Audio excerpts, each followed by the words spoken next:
In the heart of ancient Galilee, a joyous celebration unfolds. The camera pans across a vibrant wedding scene, filled with laughter, music, and dancing. But beneath the surface of merriment, a crisis brews. The kitchen is a flurry of hushed whispers and panicked glances. Her eyes, wise beyond her years, scan the room until they land on Jesus. "They have no more wine," she whispers, her voice barely audible above the fading music. He stands apart from the crowd, calm and introspective. There's a weight to his presence, his expression a mix of love and something deeper, the burden of a destiny not yet fully embraced. "Woman," he says softly, "why do you involve me? My hour has not yet come." She simply turns to the nearby servants and says with quiet confidence, "Do whatever he tells you." Then she walks away, leaving a trail of unshakable faith in her wake. "Now," he says, his voice calm but filled with authority, "draw some out and take it to the master of the banquet." As if the very air around him holds its breath in anticipation. With trembling hands, they dip a cup into one of the jars and make their way to the banquet master. Laughter erupts anew, music swells, and the celebration roars back to life with renewed vigor. The bride and groom, moments ago on the brink of shame, now find themselves at the center of what will surely become a legendary feast. His eyes widen in surprise, then delight spreads across his face.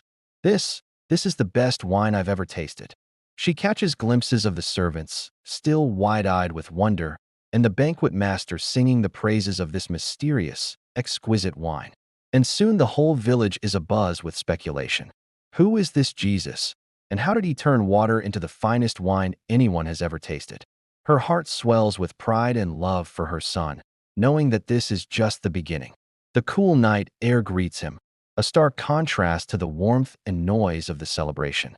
Mary watches him go, her eyes brimming with unshed tears, not of sorrow, but of profound understanding and love.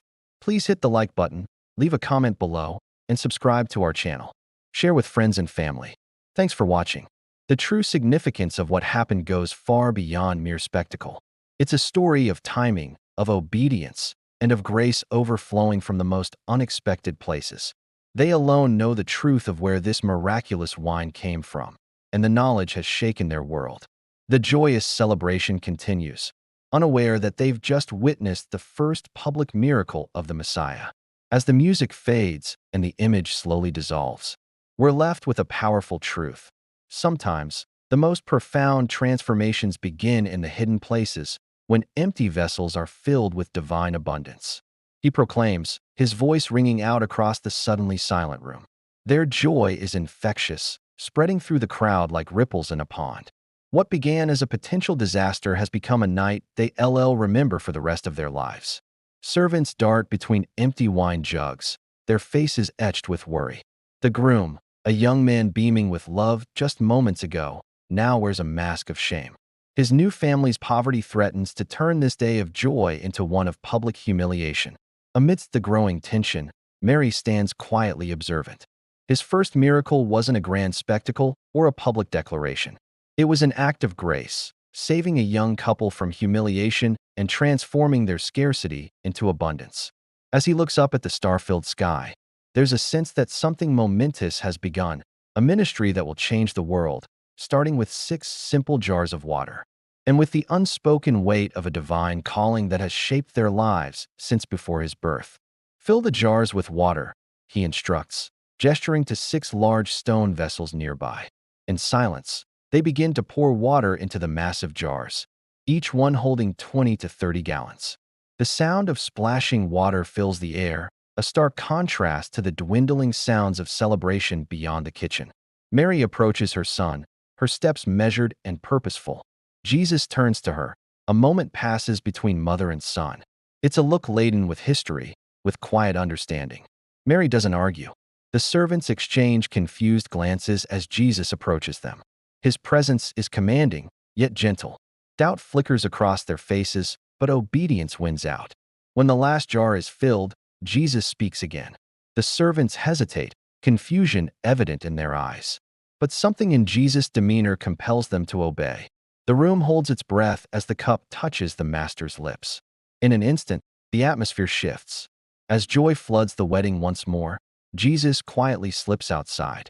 In the quiet courtyard, Jesus pauses. Back inside, the party continues in full swing. The servants who filled those jars stand in awe, trying to process what they've just witnessed. The bride and groom, oblivious to the divine intervention that saved their celebration, dance with carefree abandon. Mary moves through the crowd, a quiet smile on her face. As the night wears on, the story of the miraculous wine begins to spread. Whispers turn to excited chatter, but for Mary, for Jesus, and for those few servants who witnessed the miracle firsthand, the camera pans out, showing the entire wedding scene from above. I hope you enjoyed our story.